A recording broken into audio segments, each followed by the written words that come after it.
Okay, just wanted to give you a quick tour of my Arcade1UP Street Fighter 2 upgrade.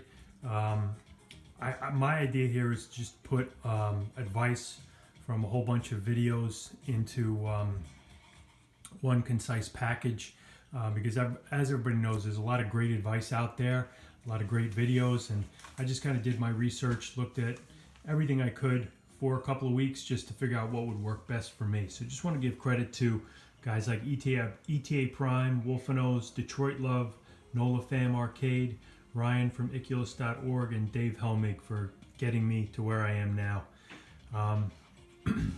Basically, my goal was to try to make a cabinet that looks as professional as possible.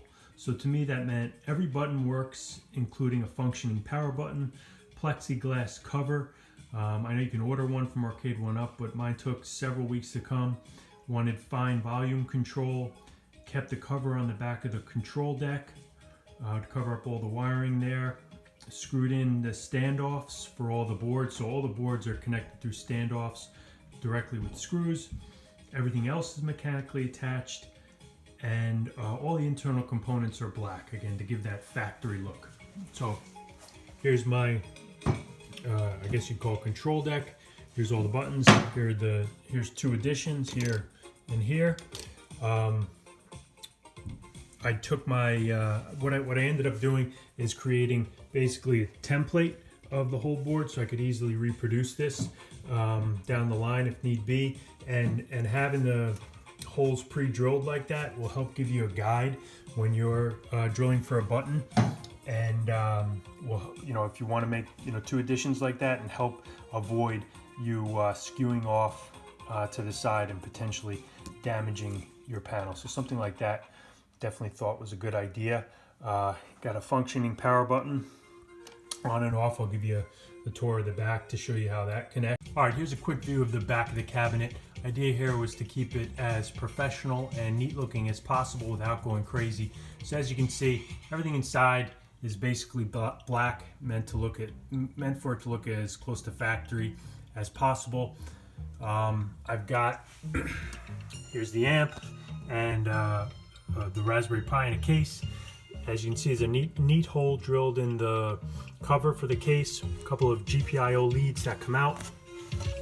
Those connect and are soldered directly to the power switch. That's how I've got a working power switch. As you can see, where that white wire goes in is where it connects and solders to the power switch. There is I've got the original cover on the control panel, so everything looks just nice and neat like you'd expect.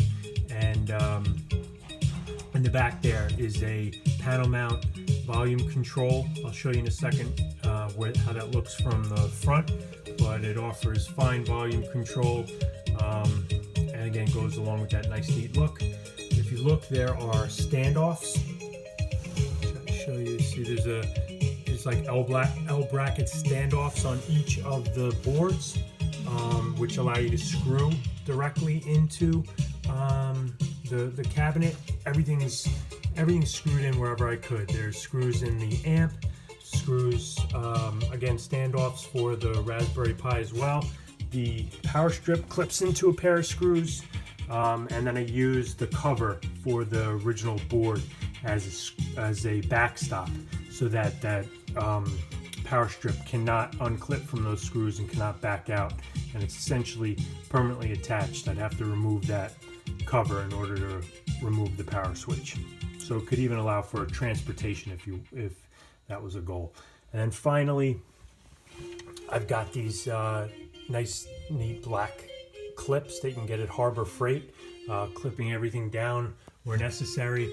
Everything's zip tied, those black clips. The zip ties go around the wires and clip into those black clips, again, to keep everything nice and neat. Last thing I wanted to show you was the front. If you look at so you can see where the volume control mounts. Again, that's where that panel mount volume control hooks up, and as you can see, nice, simple, clean way to control the volume from the front. So I really enjoyed making this. If you're interested in having one made and don't want to go through all the labor, want it done in a nice, neat, professional way, Be happy to make one for you. Just reach out to me. All right, thanks a lot for watching.